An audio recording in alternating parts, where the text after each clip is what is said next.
이 양이 지금 간단하게 나오는 양입니다. 간단하게 나오는 양. 근데 여러분들은 지금 간단하게 나오는 양을 딱 보는 순간에 이게 뭐야? 라고 이렇게 생각할 수 있는데요. 일단 가정법이라는 거를 공부하기 전에 앞서가지고 여러분들이 인지해야 될 게 있습니다. 영어가 우리나라 말입니까? 아니죠. 영어 딴 나라 말이죠. 그러면 딴 나라 애들이 생각하는 걸 가지고 우리가 공부를 해야 된다 하는 거를 꼭 인지하시기 바랍니다. 자기 생각으로 넣게 되면 가정법 절대 못합니다. 진짜입니다. 그거를 좀 인지해야 되고, 그 다음 두 번째, 과거 분사하고 그 다음에 동사 과거형 이런 거 쓰는 거 잘 구분해 줘야 됩니다. 그것만 제대로 체크하면은 정작 문제 푸는데 아무 지장이 없어요. 그것만 좀 체크하면. 근데 가정법이 왜 어렵냐면은 우리나라 스타일의 방식으로 생각을 하려고 하니까 그게 되게 어려운 겁니다. 그래서 내가 지금부터 설명하는 이 모든 내용들은 158페이지 한 페이지 안에 모든 설명이 다 있어요. 그래서 오늘 한 시간은 요걸로 다 할 겁니다. 요걸로 다 할 거기 때문에 이거에 관련해 가지고는 내가 지금 일부러 영상을 찍고 있기 때문에 이 영상 내용을 다시 한 번 더 복습을 하시는 게 좋을 거예요. 그리고 이 가정법은 중학교 3학년 교과서 8과에 나오는 문법입니다. 어느 자리, 가정법, 과거 요거 한 개. 그런데 조금 심화돼 가지고 학습지에서 만약에 나오게 된다면 밑에 가정법 과거 완료까지도 건드릴 수 있습니다. 그까지도 확실하게 좀 기억을 하셔라 하는 거 이렇게 좀 말씀을 드리고요. 그래서 지금 내가 찍는 동안에 쓰시는 소리는 가급적이면 자제하도록 합시다. 아시겠죠? 뭐 썰 얘기고 나발이고 지금 이런 거 할 때가 아니기 때문에 그래서 집중해서 잘 보셔야 됩니다. 갑니다. 자, 일단 이 가정법이라고 하는 말 자체에 대해서 조금 전체적인 설명을 조금 해줘야 되는데, 사실 가정법이라고 하는 거는 있는 사실 그대로의 어떤 것을 생각해 보는 경우가 있고, 아니면은 현재 사실이 아닌 상황에서 그 상황이 그렇게 되었으면 좋겠다는 어떤 소망이 담긴 가정도 있습니다. 이걸 보통 가정법이라고 얘기를 많이 하는데, 사실은 아까 그 처음에 얘기했던 것처럼 어떤 사실이 주어진 조건에서 사실이 주어진 상황을 가지고 뭔가 가정을 한다라고 했을 때, 이거는 어떤 경우냐면요, 이겁니다. 내일 해가 뜨면, 그래 내일 해가 뜨죠. 맞죠? 구름이 끼든 안 끼든 내일 해가 뜹니다. 내일 해가 뜨면 나는 집에 갈 것이다. 어차피 해는 뜨니까 집에는 갑니다. 맞죠? 근데 이런 조건에 관련된 이야기는 여러분들 어디서 배웠냐 하면은요, 교과서 4과에서 배웠어요. 교과서 4과 본문 내용 뭔지 기억나는 사람?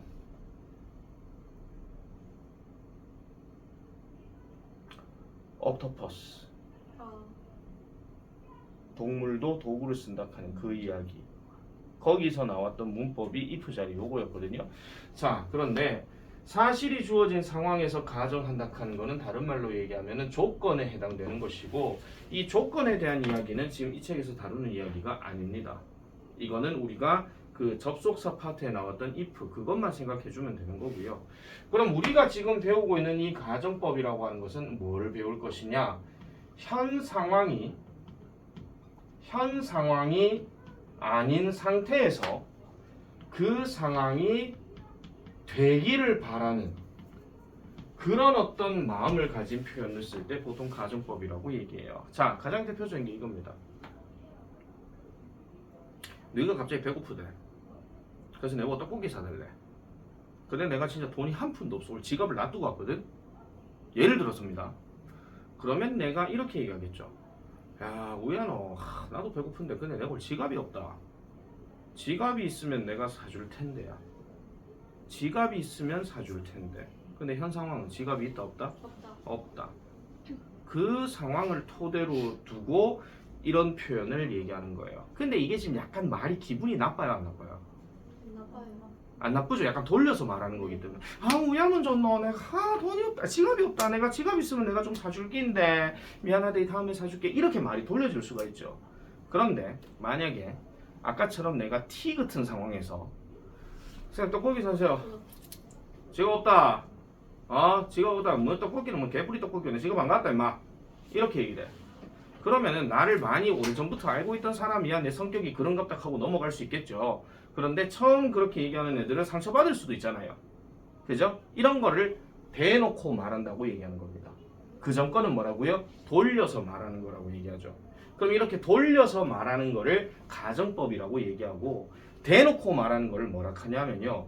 고들직 혀설이란 말을 써가지고 직설법이라고 얘기를 해요. 근데 지금 내가 두 가지를 다 얘기한 이유는 뭐냐면은 학교 시험에서 서술형이나 문법 문제로 제일 많이 나오는 게 뭐냐면은 가정법과 직설법을 구분해가지고 쓰는 거, 그거 바꿔서 쓰는 거, 이런 문제들이 시험에 많이 나오니까 얘기하는 겁니다. 중학교에서 그렇다는 거예요. 고등학교 가면은 나올 수도 있고 안 나올 수도 있습니다. 네. 그럼 다시 갈게요. 현 상황이 아닌 그 상황의 반대 상황이 되기를 바라는 이런 표현들을 가정법이라고 이야기를 하고, 그러면 과거는 뭐고 가정법 과거 완료는 뭔데요? 이렇게 얘기하잖아요. 이거는 뭐냐면은 가정법의 어떤 문장을 쓸 때의 동사 형태가 과거형으로 쓰이는 게 하나 있고, 그 다음에 과거 완료라고 해가지고 여러분들 그 나중에 그 3학년 교과서 6과에서 배우게 될 겁니다. 학교 기준이에요. 근데 우리는 이게 과거 완료라고 하는 거를 나중에 이런 형태로 이제 배우게 될 건데, 동사 형태가 하나는 과거고 하나는 과거 완료가 된 거, 이걸 가지고 가정법 과거 그리고 가정법 과거 완료 이렇게 얘기를 합니다. 아시겠죠? 자, 이렇게 얘기하는 건데 지금부터 얘기하는 거는 아까 얘기한 것처럼 우리만의 방식으로 생각하는 걸 바꿔야 된다고 그랬습니다. 바꾸셔야 돼요. 갑니다. 가정법 과거는 생긴 꼬란지 잘 보세요. 가정이니까 if를 썼어요. 그리고 반드시 주어가 들어가죠. 그런 다음에 동사를 보세요. 동사가 무슨 형태라고 되어 있어요? 과거형이라고 되어 있어요. 그리고 여기 콤마가 들어가죠. 사실은 여기 과거형 쓰고 난 다음에 뒤에 물결 덩어리 어떤 놈이 들어가야 됩니다. 추가적으로 들어가는 거. 즉 동사 뒤에 목적어나 동사 뒤에 수식어나 아니면 그 외 부사 단어를 떨거지를 다 들어갑니다. 그런 다음에 또 다른 주어가 나오게 되면서 콤마 기준으로 해서 조동사의 과거형이 들어갑니다. 조동사의 과거형은 지금 여기 책에도 나와 있긴 하지만요. 대표적으로 누가 들어가냐면은 would, could, might 얘들이 들어가요.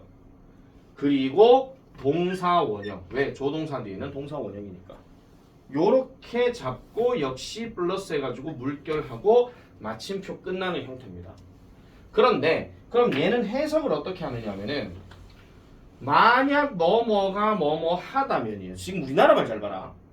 동사가 과거형인데 우리나라 말 해석이 했다면이 아니고 하다면이에요. 여기서 차이가 나는 거지. 여기서. 가정법에서의 동사 과거형은 우리나라 말로 해석할 때는 현재로 해석한다. 그 얘기입니다. 아시겠죠? 그래서 만약 뭐뭐 하다면 그 다음에 점점점 뭐뭐 할 텐데 라고 이렇게 얘기하는데, 요 자리는 어디냐면은 요 주어랑 조동사 과거형 요 자리가 지금 뭐뭐 할 텐데가 되는 거예요. 그러면 다르게 얘기를 하면 결국 뭐예요? 뭐뭐 하지 않았기 때문에 뭐뭐 하지 못한다 이렇게 바뀌는 거야. 이게 직설법이야. 그러면 텐대로 끝나면 가정인 거고 다로 끝나면 직설이에요. 우리가 배우고 있는 모든 문장은 다 직설법입니다. 다. 나는 잠을 잔다. 이것도 직설이에요. 대놓고 얘기하는 거기 때문에. 아시겠죠? 자, 그래서 예문 잘 보세요. 해석 어떻게 할까요? If you live near my house. 네가 우리 집 근처에 산다. 그렇지. 당신이 내 집 근처에 살았다면이 아니고 당신이 내 집 근처에 산다면이에요. 우리는 더 자주 만나지. 만날 텐데 또는 만날 수 있을 텐데 이 얘기입니다. 아시겠죠? 이걸 만날 수 있었을 텐데가 아니고요. 만날 수 있을 텐데요. 자, 그러면은 반대로 묻겠습니다. 네가 우리 집 근처에 살아요, 안 살아요? 안 살아요. 그래서 자주 봐요, 못 봐요? 못 봐요. 이 말이야.